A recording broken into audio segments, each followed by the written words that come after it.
টসে জয়লাভ করছে বিউবিটি। তো উত্তরা ইউনিভার্সিটির সাথে খেলা, it is against Uttara university. বিউবিটি has won the toss. টসে জিতে হোয়াট ক্যাপ্টেন ডিসাইডেড, ক্যাপ্টেন একটু বলুক যে কি নেওয়ার সিদ্ধান্ত নিলেন উনি। স্যার, টসে জিতে আমরা ফিল্ডিং করার সিদ্ধান্ত নিয়েছি, কারণ সকালবেলার উইকেটটা একটু আমার মনে হচ্ছে যে বোলাররা একটু হলেও একটু মানে গ্রিপিং যে মানে অ্যাডভান্টেজটা এটা আমরা পাবো।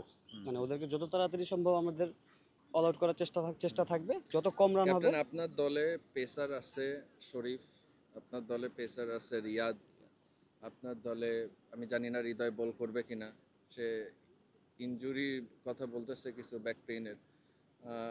আর রাকিব আছে আপনার পেসার।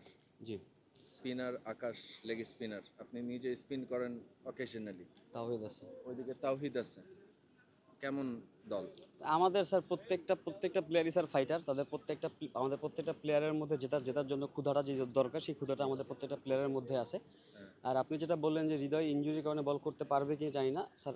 আমার মনে হয় যে এই টিমটার জন্য আমাদের যা করা লাগে আমরা করব। হৃদয় যদি আমি যদি বলি যে হৃদয় তোর এখানে দরকার আছে, হৃদয় ফাইটার, হৃদয় দলের জন্য হলেও করবে। সেটা আমার আগামীকাল খেলা ইউল্যাবের সাথে প্রেসার আমি বলতে চাচ্ছি না, নিতে চাচ্ছি না যে কেমন প্রেসার আসে, কিন্তু যেহেতু কি প্লেয়ার একজন ছিল তার ইনজুরির কথা বলতেছে, এটা ইম্প্যাক্ট ফেলবে কিনা, বা your friend you know impact sir মানে আসলে আমার মনে হচ্ছে যে স্যার যে আজকের যে টিমটা আমাদের যে আমাদের যদি খাতা কলম হিসাব করি স্যার, আমাদের বলা ঠিক না, গোল বলের খেলা, ক্রিকেট গোল বলের খেলা, বলা ঠিক না।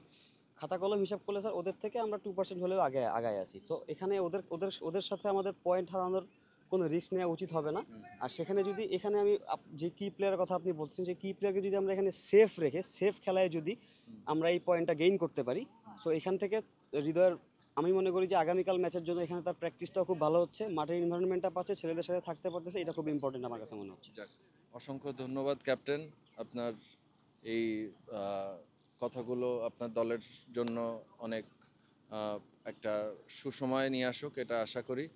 এবং প্র্যাকটিসের কোনো ঘাটতি ছিল না আপনাদের, এবং আমরা চাই যে আপনাদের উইশ করতে। তো best wishes to your team and may আল্লাহ গিভ ইউ দ্য উইন।